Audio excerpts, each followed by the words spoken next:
Welcome. Welcome, everybody. Thank you for being here.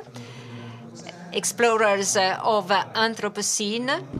We have the honor to have an art historian, incredible art historian, Julie Reiss, who is here at the Museo delle Scienze, has been here since 9 o'clock in the morning because she's participating in a project which is called We Are the Flood, together with Mr. Cagol. And we want to explore the intersection between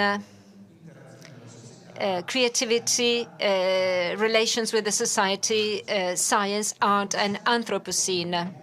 Anthropocene as an important time in human history where the actions of human beings have such an impact on our planet as to characterize this era at a geological level.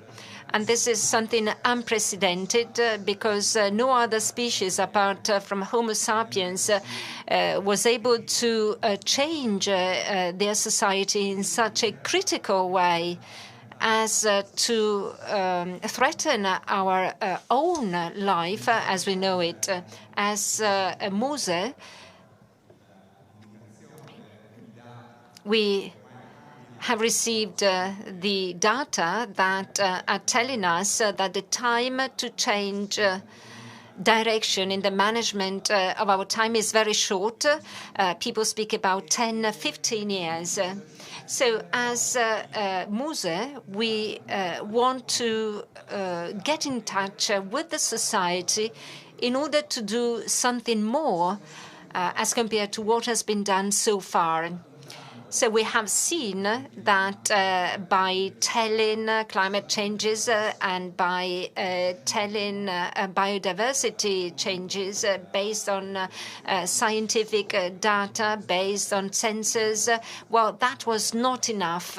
And this is something that has been doing for a long period, since the 50s and the 60s, but this has not helped stop this process of severe change in the planet. So we want to tell what is happening, not only based on science, but also involving other disciplines. We're doing that. And we have this project now, We Are the Flood, curated by Mr. Cagol. Artists are among the most sensitive people in the society, and they are with us. They are working on this planet emergency, and they are working hard on this topic. So we don't want to leave them alone in this narration, in this storytelling. And so we have decided to get together and launch a hybrid project, including contemporary arts and science. We called it We Are the Flood, to give you an idea of the force and the strength that you can mobilize when you get together with other people. So we are stronger, we can do something together. And the idea is that of creating a connection between artists and scientists.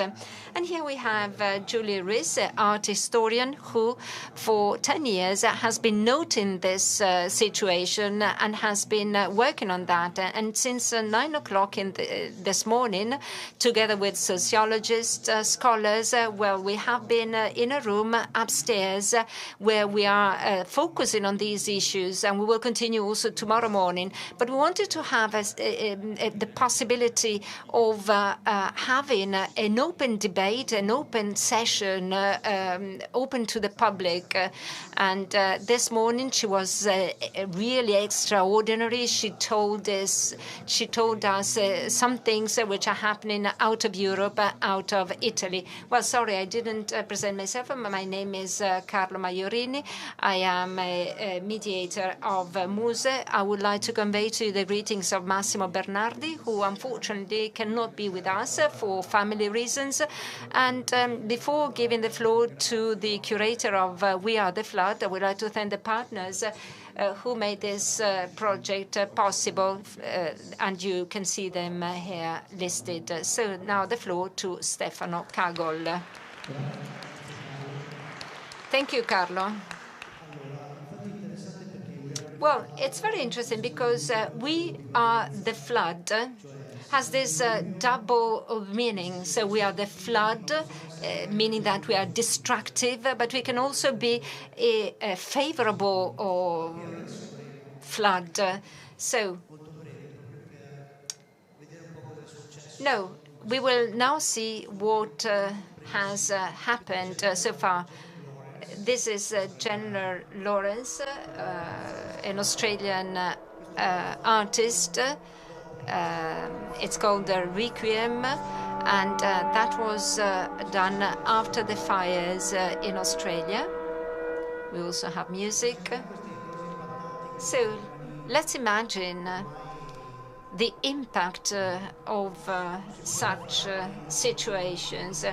We cannot but understand the impact of these situations. This is Shabbat Amarkur, if we understood correctly, Kyrgyzstan, and here we have eagles which are sort of supported by man. And these are all artists who shared their works. Here we are in Europe, where Hans de Beck shows what Anthropocene means. So as we can draw the world with our hands, as if it were something that we can manipulate. So this is a very interesting representation. Hans de Beck is an internationally renowned artist. This is Giacomo Segantini, a young artist who had the opportunity to show this situation. You see the spectacularization of fire and CO2. This is Sarah Marcus, an Israeli artist.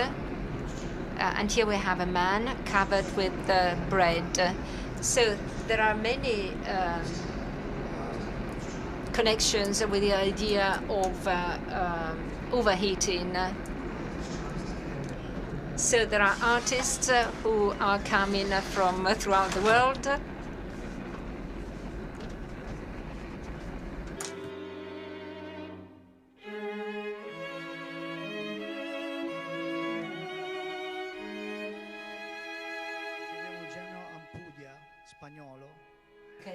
Geno Ampudia from Spain. Concierto para el Bioceno. This is very interesting because the Biocene, juxtaposed to the Anthropocene, is the idea of a world where we play a concert for plants, for nature. I remember this was done during COVID. Is that right? Yes. Yes. And this is another Spanish artist, Elena Lawes. Pattern of dissolution. This is a mixture of oil, coal, and gold. These are the three things that rule the world. We are willing to give up anything for this mix of materials, of raw materials that have such a strong impact on all of us. So much so that this becomes something hypnotical.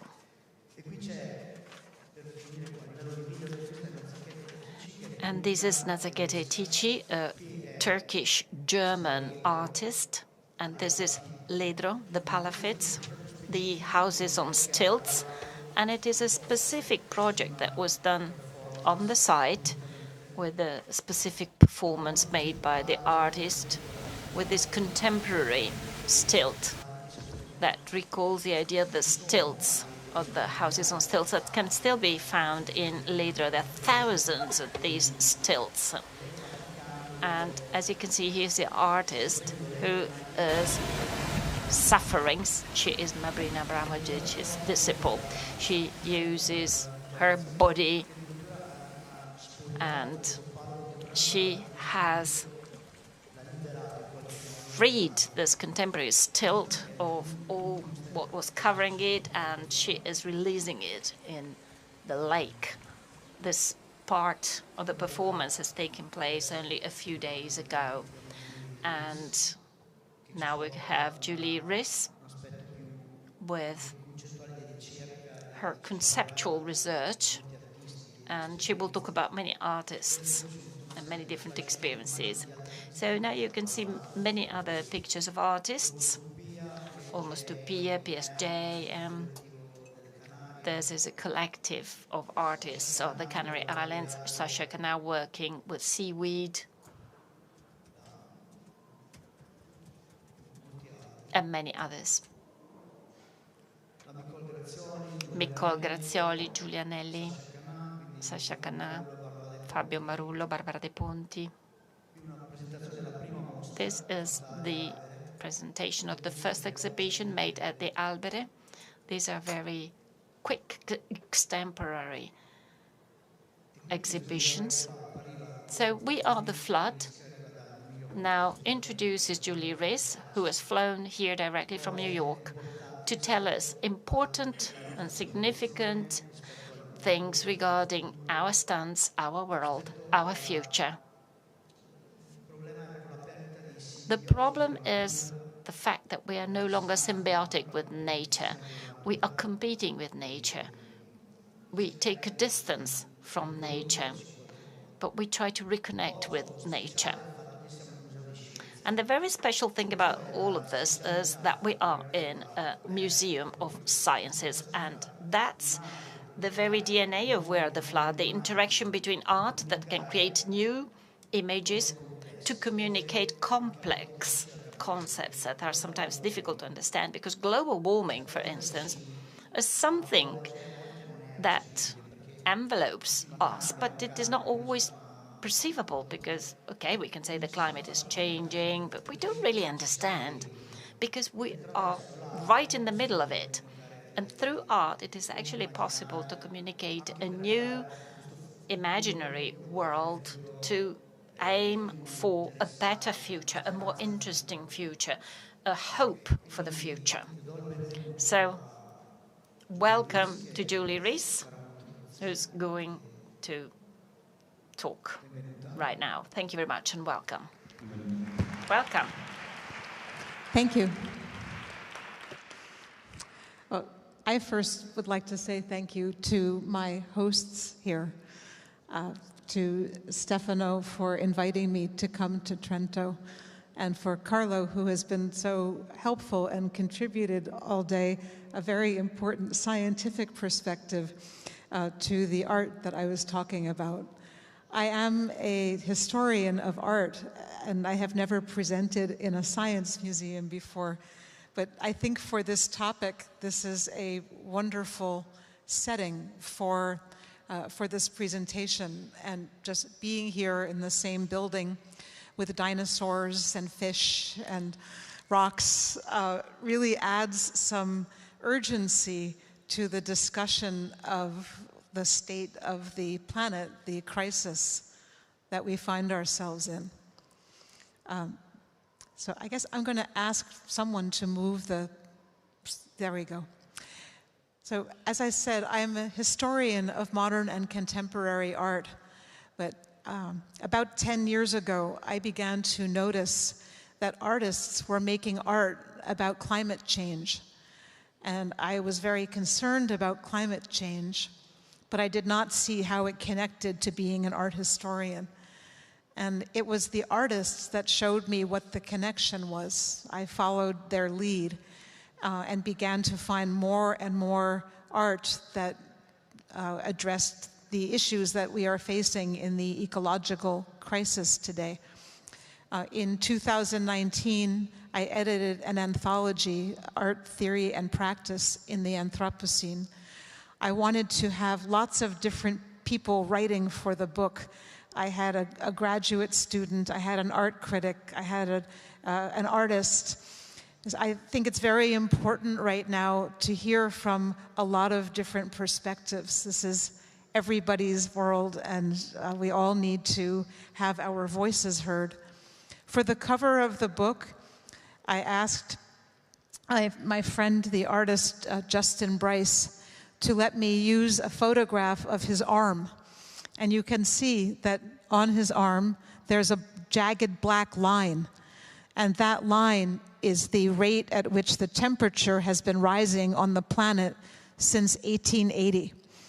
And he could find on it and show you when his grandfather was born, when his father was born, when he was born. But he felt it was very important to have this on his body, because the idea of we are the flood, that we have to take responsibility for the situation right now, is something that Justin Bryce agrees with, and so he embodies it. Now, if you look at the outstretched arm, a man's arm outstretched, it might remind you of a cultural icon. If I can have the next one. Also, when I saw his arm, I thought about the creation of Adam. And this famous image of the arms of two men who are meeting. And the meaning in 1508, when Michelangelo made the creation of Adam, of all the good things that man was going to bring, this gift of life and this adventure that was going to begin. But then somehow from there, we get to this very different place, the Anthropocene, and that wasn't really going to be part of the plan. If I could have the next one. The next slide, yeah.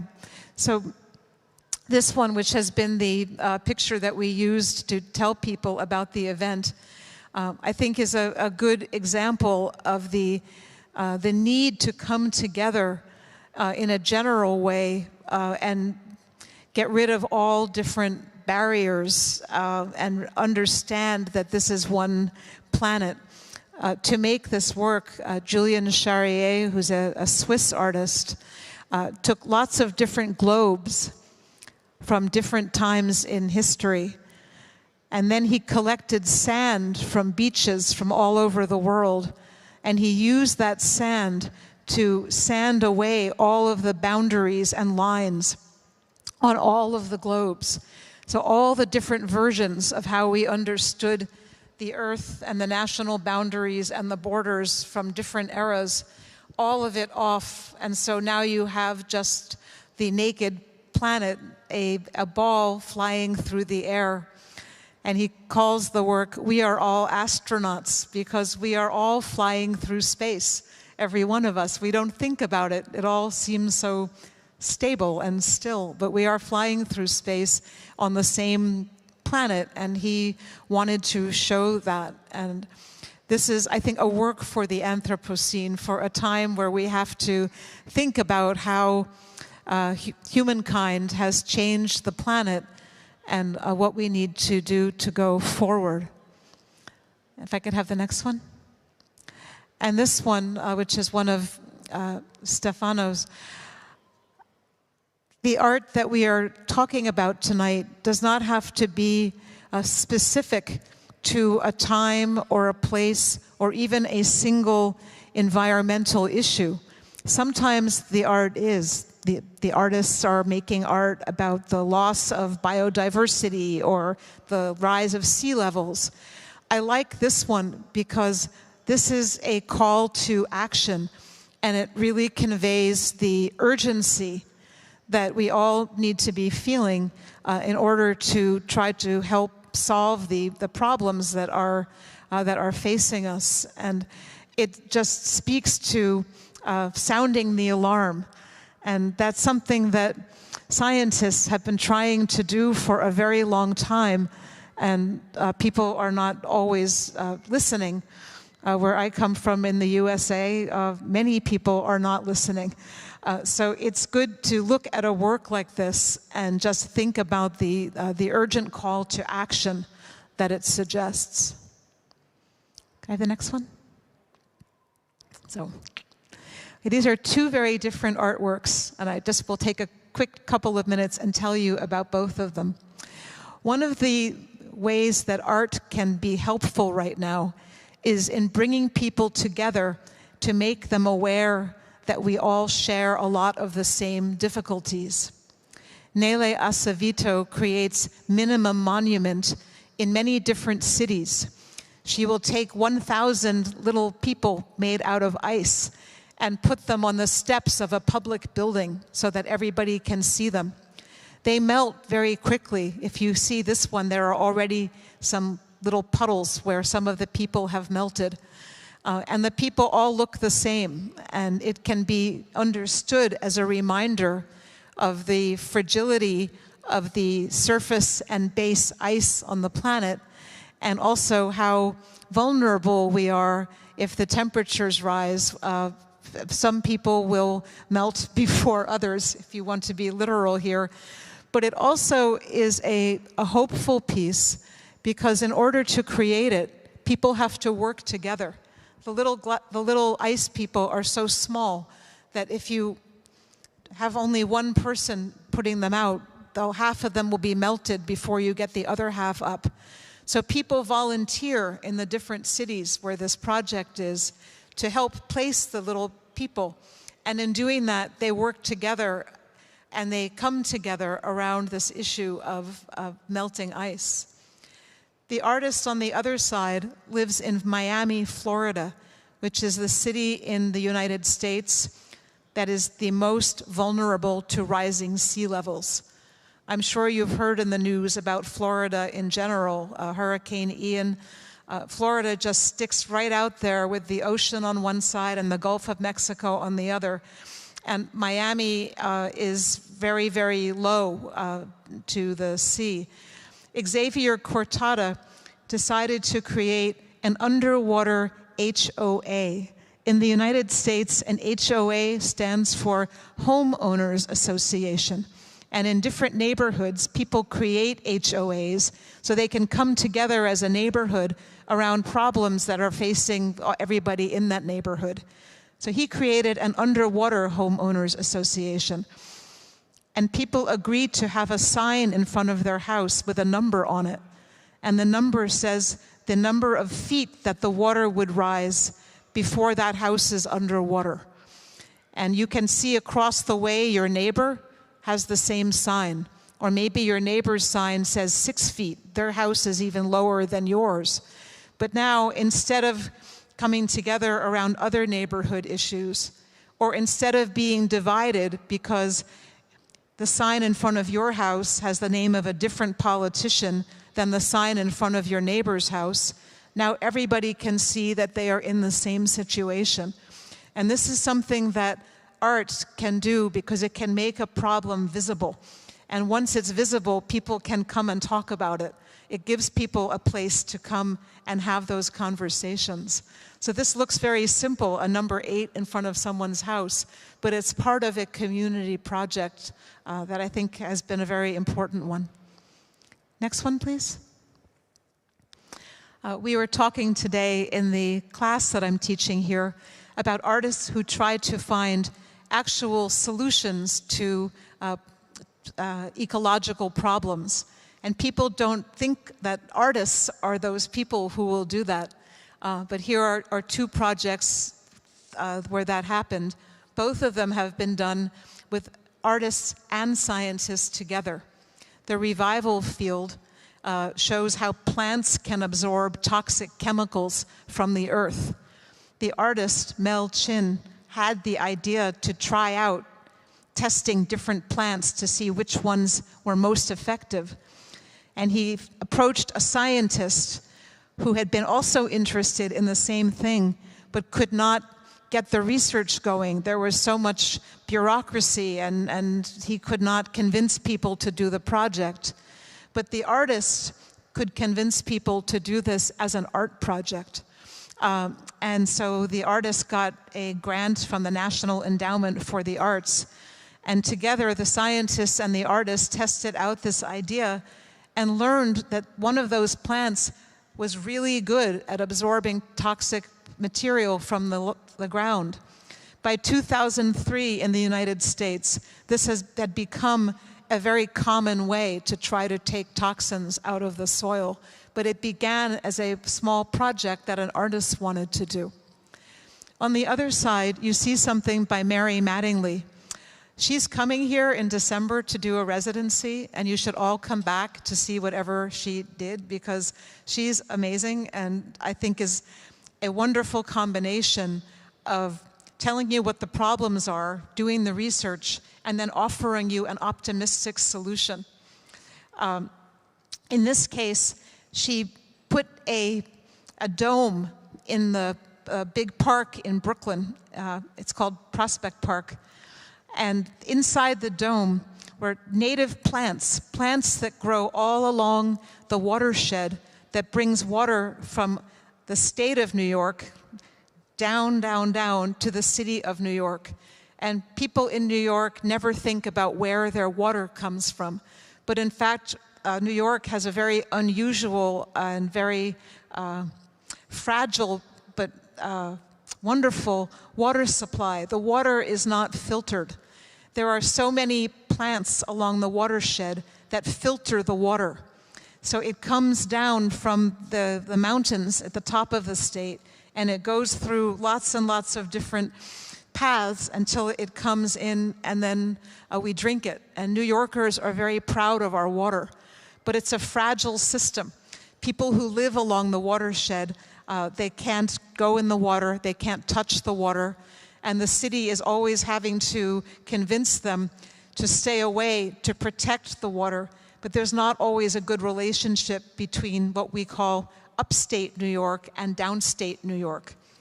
But Mary made this project and taught people who live downstate where their water comes from and why they should respect the whole watershed.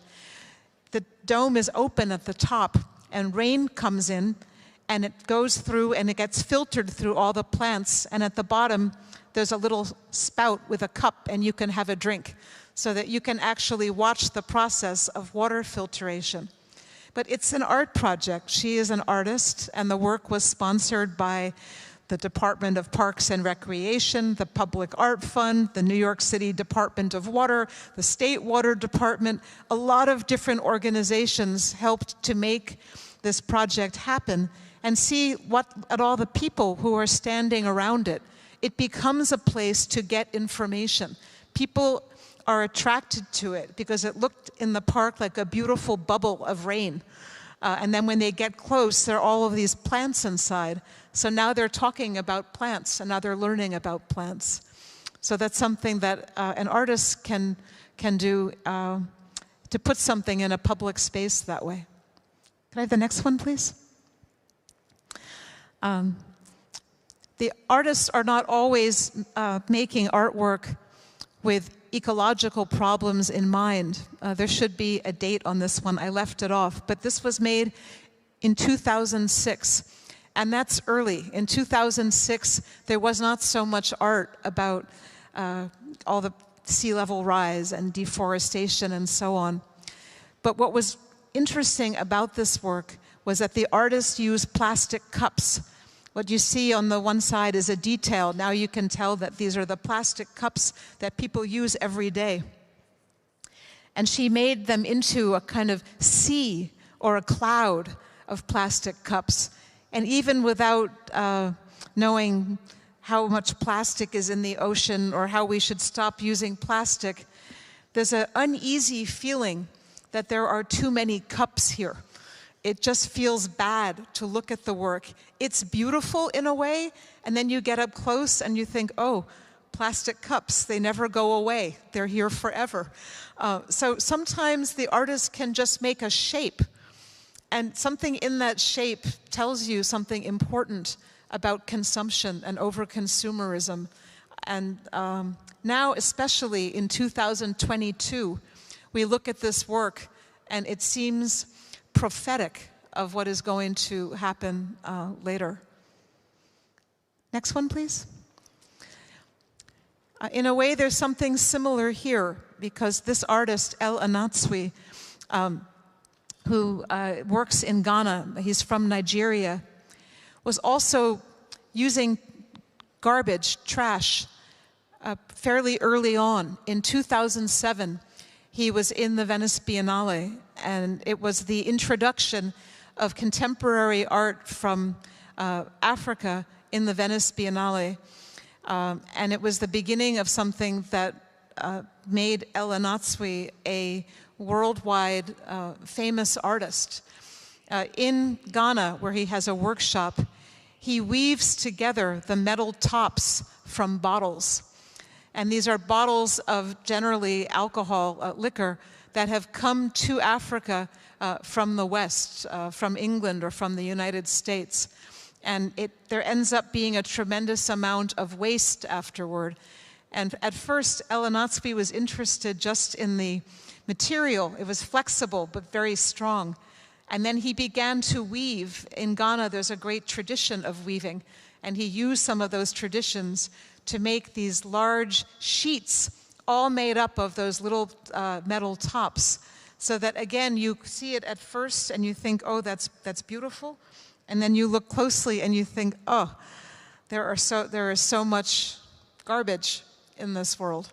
And I think an artist can do both of those things, can draw you in, and then you see what it is, and then it helps you to understand that message in a different way than if you read about it in the newspaper.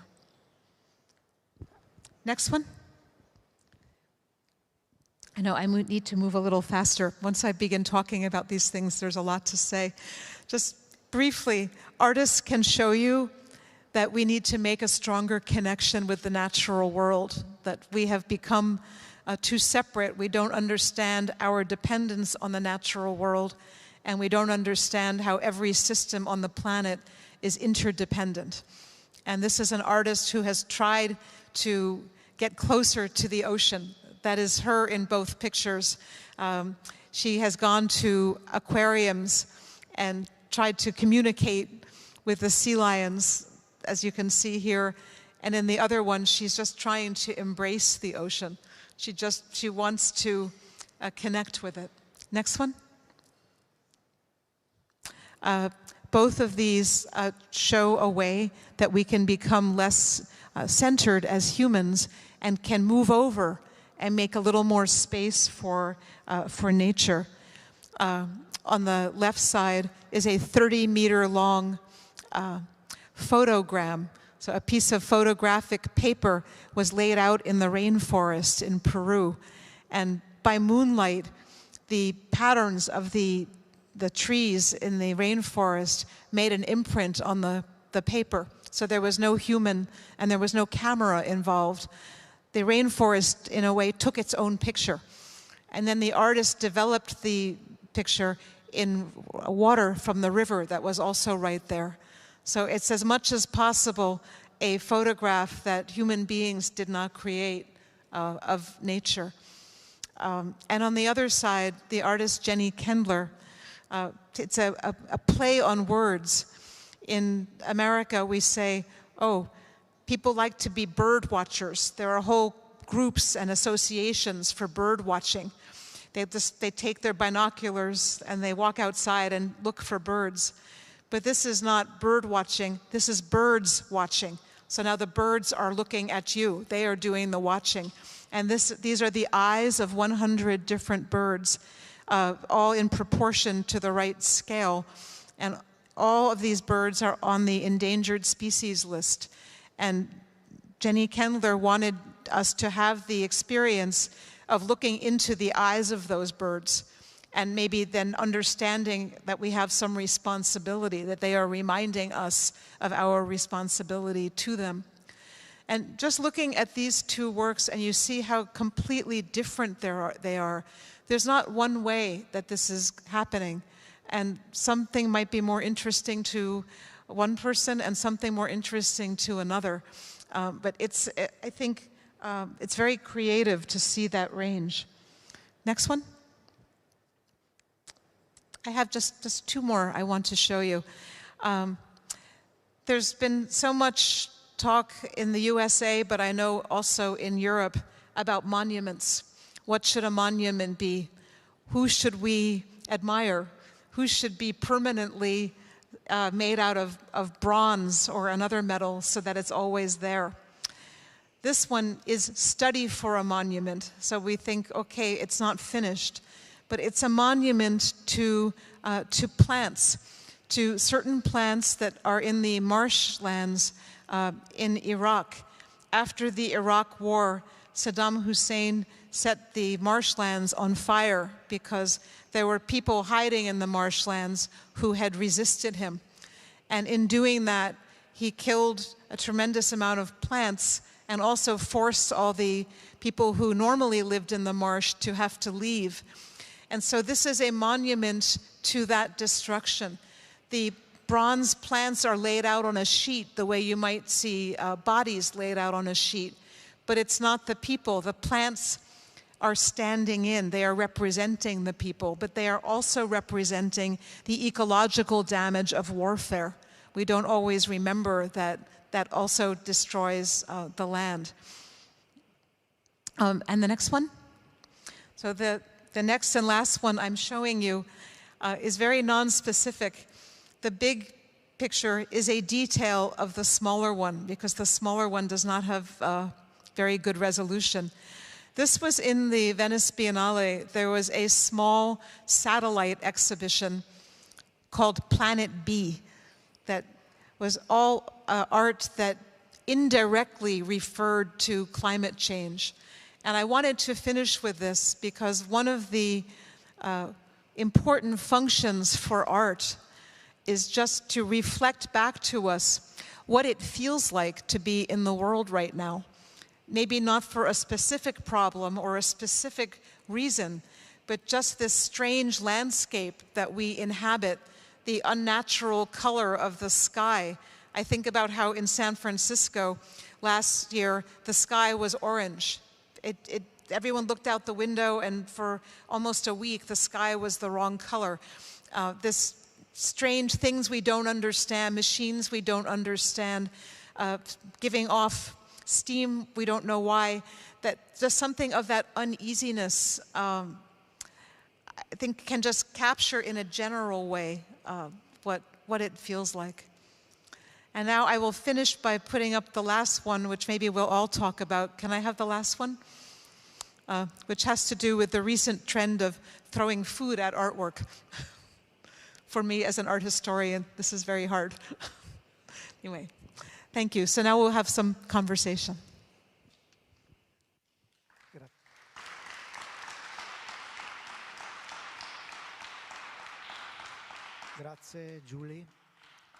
Thank you very much, Julie.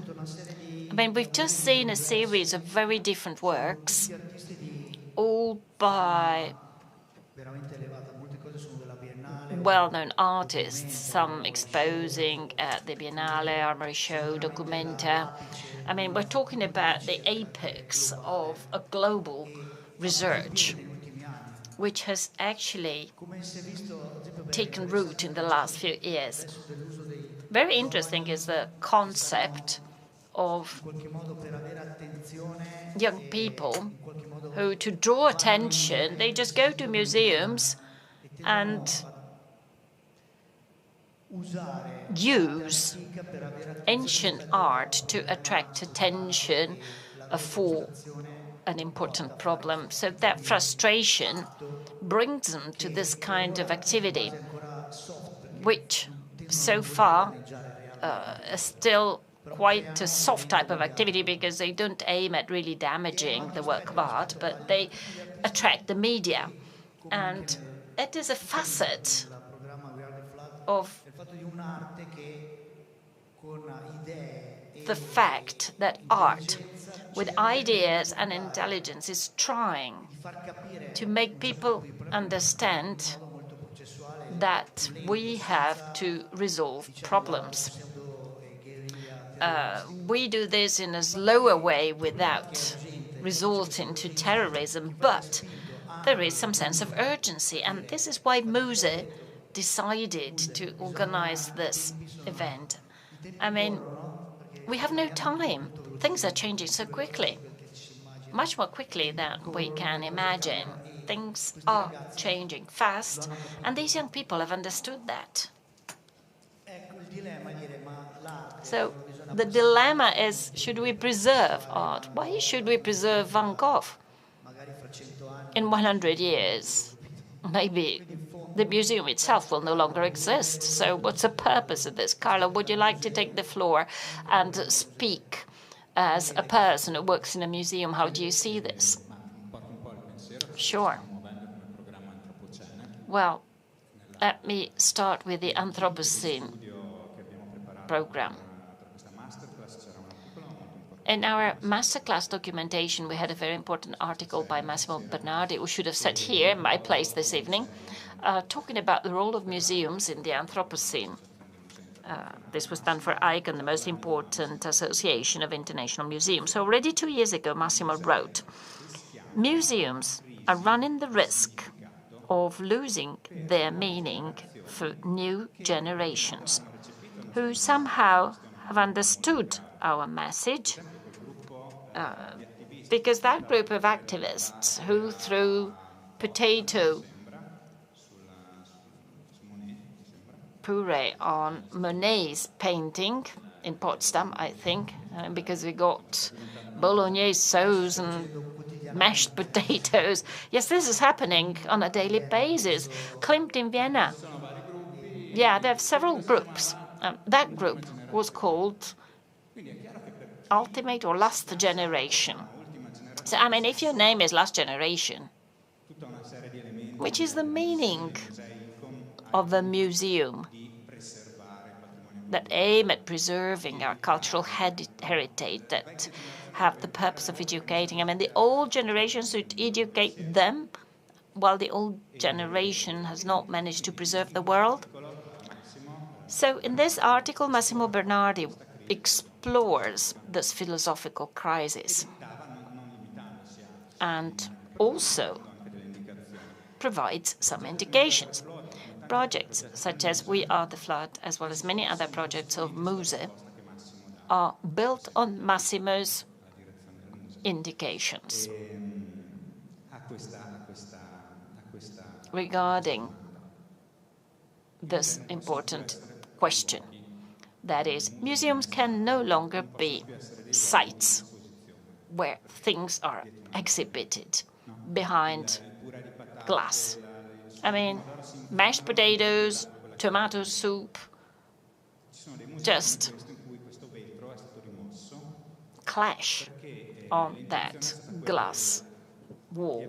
There are museums like this one where there is no glass anymore, because we no longer want to have a museum for a fraction of our citizens who come and contemplate.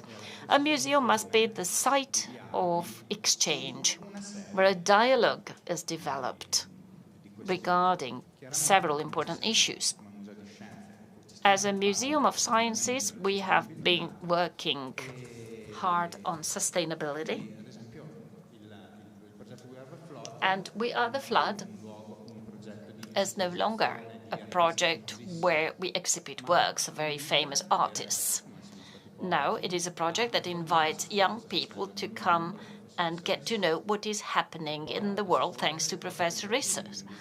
And they can make their own attempts, their prototypes, their experiments, and then maybe they'll come back to meet an important artist. So it is a live place where meetings take place, where there is an exchange. Simultaneous to our work today, there was another project experimenting with the structure of plants, how they could illuminate, indicating the variations in the nutrients. I mean, an educational workshop. Of course, didactic activities are fundamental. We have been talking about this today as well, the important role of education and didactics. But the museum must be an activist as well. Julie showed us an artist this morning, correct me if I'm wrong, an artist. I mean, there was a problem of water exploitation in an area of America where an artist involved the whole community, the whole local community, and built his work of art, which was several shields with a reflecting surface, so that the police that was trying to enforce their land grabbing activities was actually recognized as an aggressor. So this was a work of art. So the artist involved the community in the museum to produce these shields, since many of them were needed. And in the end, there was this amazing wall of mirrors that was incredibly powerful. So the museum is also a place where you go and build your own shields to safeguard your right to water.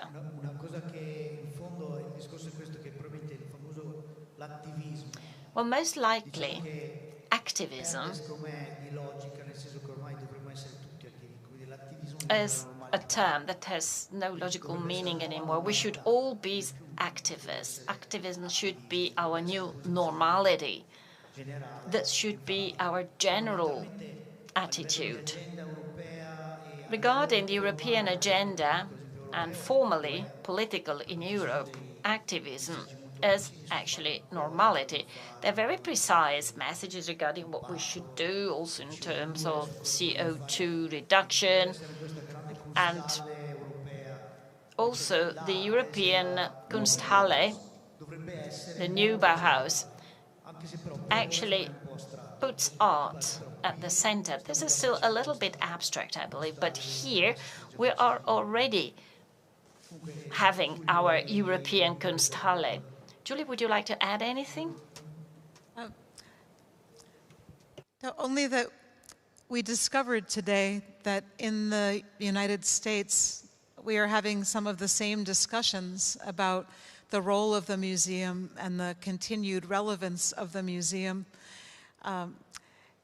In the museums in New York, the Metropolitan Museum, the Museum of Modern Art, the Guggenheim, the major museums there, they have changed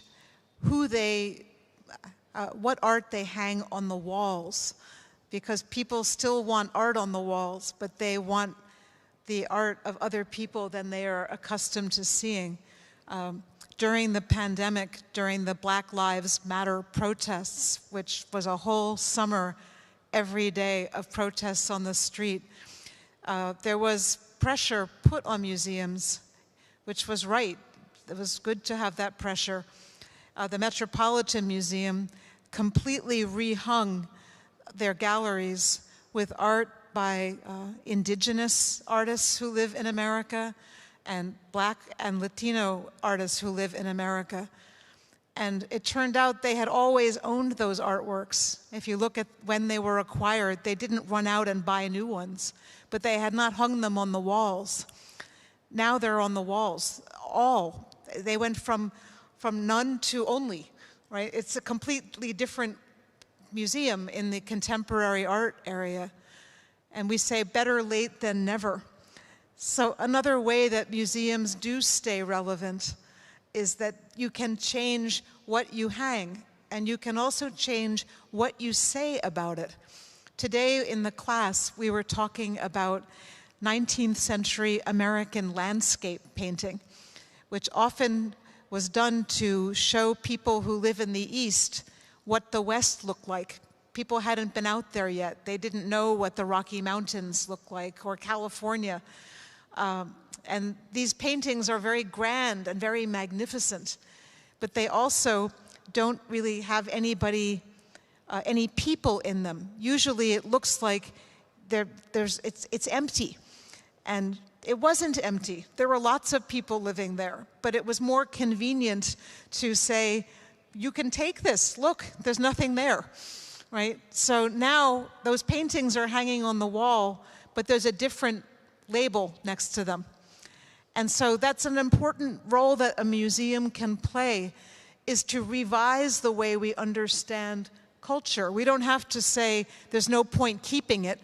we have to say, what can we learn from this? What new ideas, new questions, new words do we have that we can read back into the history of art and understand?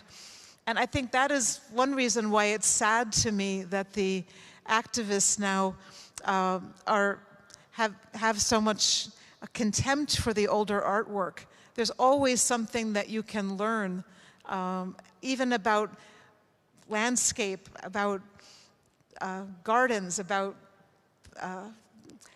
how people regarded nature then and how we regard nature now. You can put art in dialogue, older art and newer art. We looked at some of that today too. So I think in an art museum, there are many ways to stay relevant. And to me, a science museum is so important right now because so many people have stopped trusting science. So you need to be able to have a place where people know that they're getting the actual information. And ideally, artists and scientists work together to support each other's work. And those kinds of collaborations can be exhibited in a science museum or an art museum. So the museum has a lot of good stuff still to do.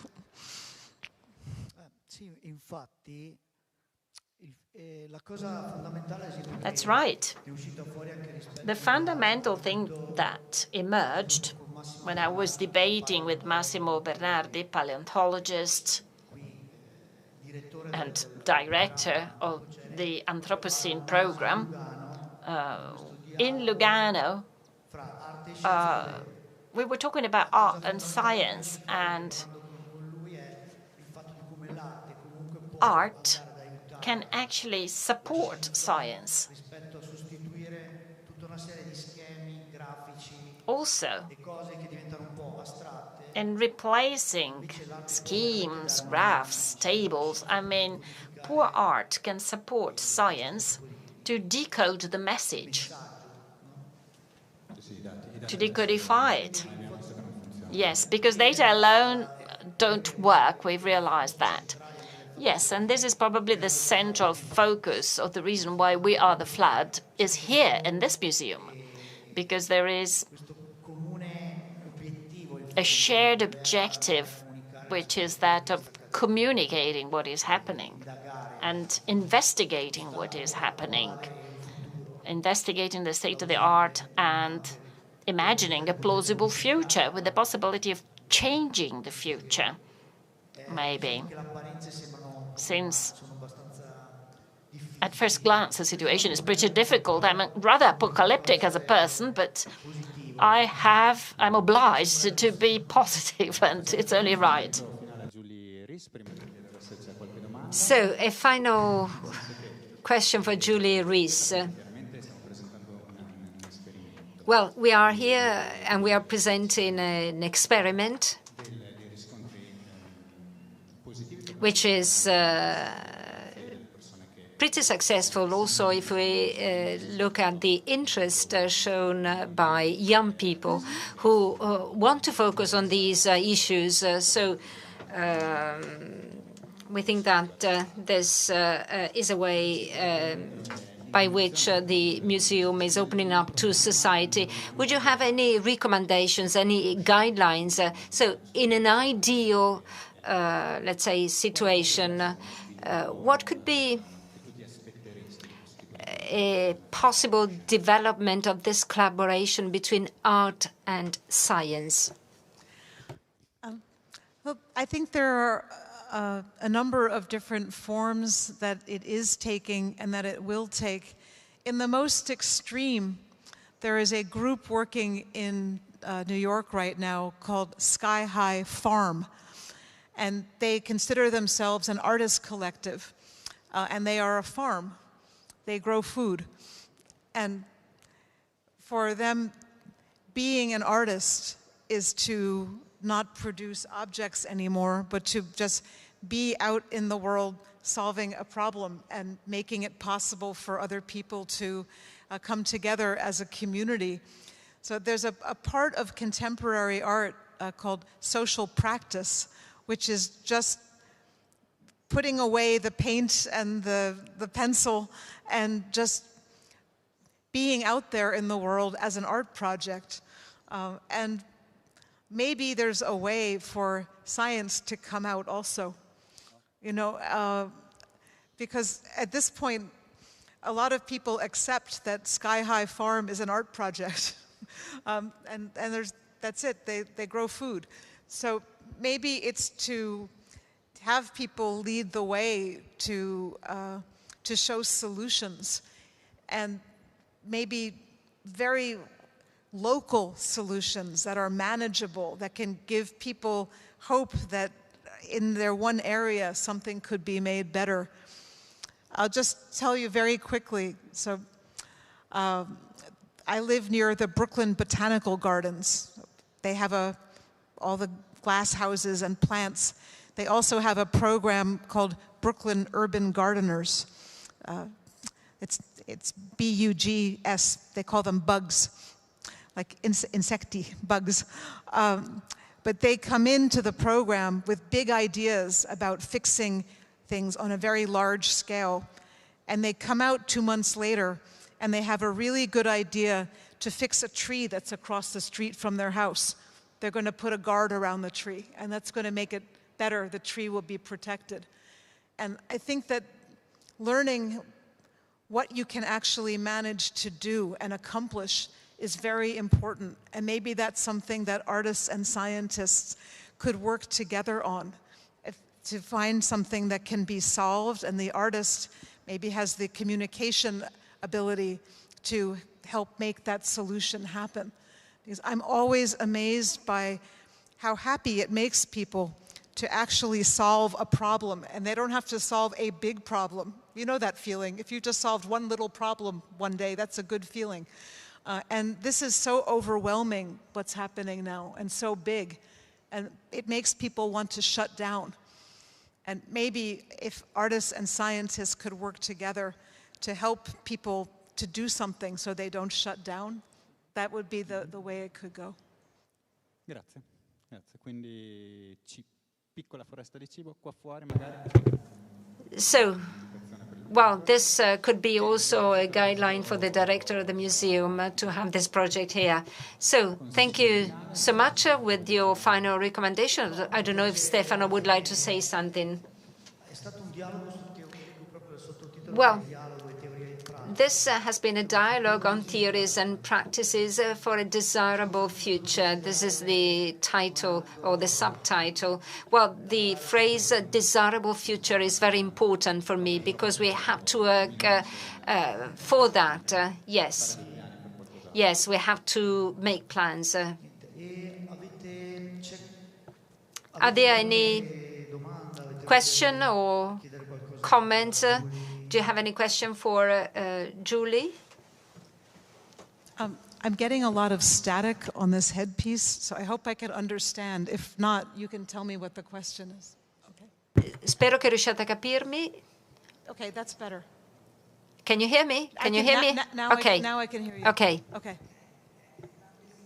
Well, it's a point of curiosity. Well, one of the indications for those who deal with communication on climate changes and all the issues raised by Anthropocene is that of not being too catastrophic, because this perhaps makes people unwilling to work, because if I say everything is going bad, then people will feel lost. But this is not the case, because there are examples where there are good practices of conservation of nature, where species are saved. So many of the examples of art that you showed us were mainly focused on a feeling of fear. So do you know if there are art currents or movements which are trying to mobilize people to act and react to these threats? I'm not sure I agree with you that the art that I showed was about fear, though. I think the art that I showed is about finding a way to stay with the problem. the problems are difficult, but it's possible to stay with them. When Jenny Kendler shows you the eyes of 100 birds on the endangered species list, maybe that will help people take more responsibility going forward for birds. She is not showing you a lot of dead birds. She's reminding you that birds have a consciousness also. And I think that it's important that people understand the fundamental ideas about how we look at nature and how important human beings see themselves. It's important that people understand that those fundamental ideas have to change, and artists can help show the way to change them.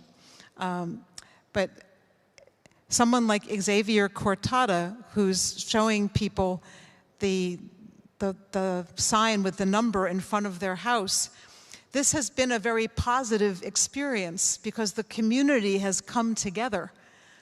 Now they understand that they all have a shared vulnerability, and now they are working to elect politicians that are going to help mitigate the sea level rise. They are working together to plant mangrove trees to stop the erosion on the seawall. So these are calls to action. They are not designed to make people feel bad. Mary Mattingly, I showed you her project of the Watershed Corps. There was just a big article about her in the New York Times. And the title of the article was The Optimistic Art of Mary Mattingly. So it's possible that there's a cultural difference between the United States and Italy, but I don't think I showed you anything that was dark. Well, I was saying not all of these works, not all of those works, just okay. some of them. Some of them. Some okay. of them. Well, they make the problem visible, but I have to say that there is not even one work of art which is terrorizing. Perhaps mine is the most apocalyptic, perhaps. All in all, they are all very quiet works which let you think about the problems. So this is my feeling, my idea. But certainly there are artists who are working within organizations,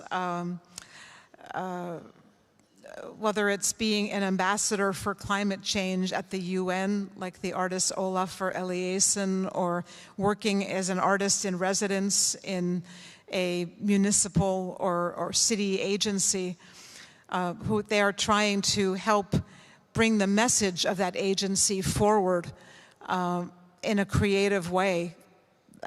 Today we looked at an artist who was the artist in residence for the New York City Department of Sanitation, the people who pick up the garbage. And she did a project where she shook the hand of every single sanitation worker in New York. It was called Touch Sanitation. And it was to connect people with the idea that their garbage doesn't just disappear and go away, right? That they are also responsible for it and responsible to the people who are dealing with the garbage. And the pictures just show her she's reaching up to the truck, she's shaking the hands. It's also about making things that are invisible visible. And showing you a different way of modeling, a different way of being in the world. For me, that's as important as solving the problems, as just to model collaboration, model being connected. That's as important as anything else that this art is doing. Yeah, this is exactly the type of communication that we want to have about the environment. And certainly it should be helpful to recognize the contribution of everybody. So this is a type of thing that only an artist could think about. And certainly we need integration and inclusion of everybody. So, Stefano, would you like to give us an idea about the future of this project? Well, I'm very